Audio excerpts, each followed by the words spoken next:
In my recent article in the American Spectator, which you can see at spectator.org, I talk about the role of the Soviet Union in trying to penetrate the American system during World War II and shortly thereafter.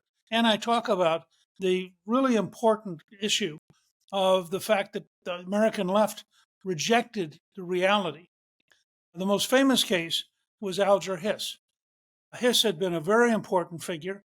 He was a Ivy League, totally part of the aristocracy of the American system. People knew he couldn't be a spy. And what happened was he was identified as somebody who had been spying for the Soviet Union. Now, spying for the Soviet Union doesn't just mean, sort of James Bond.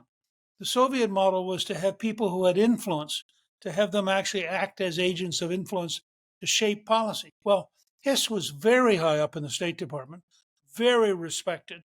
He actually chaired the United Nations conference that organized the UN in San Francisco. He was at the major meetings with Roosevelt, Churchill, and Stalin. And it turned out there were serious accusations by a former communist named Whittaker Chambers, who had left the Communist Party in the 30s, became an editor at Time magazine, and who had documents that indicated that Alger Hiss was clearly part of a spy ring working for the Soviet Union. This became a huge issue and became one of the centerpieces of defining American politics.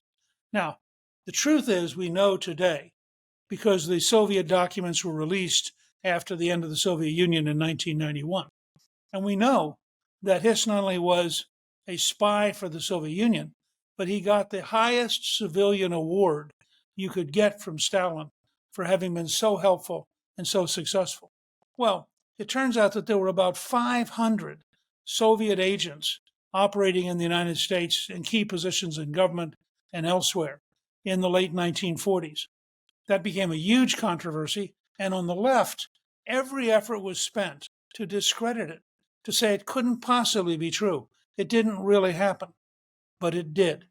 And as I indicate in my article in the American Spectator, to understand the current crisis of our constitutional system, the current crisis about the rule of law, and the effort of some people to create a totalitarian government that wants to dictate to the rest of us everything about our lives, you have to go back to this period.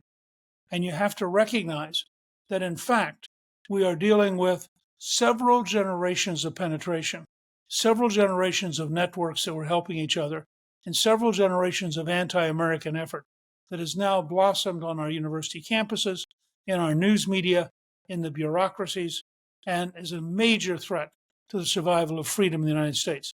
That's why I'm writing this multi-part series at the American Spectator.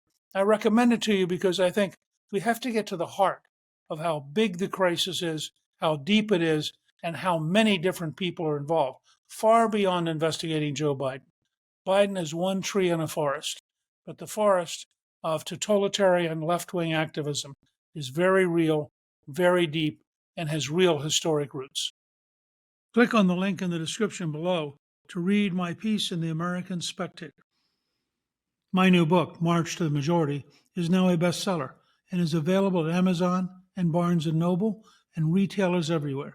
Get it today by clicking on the link in the description below.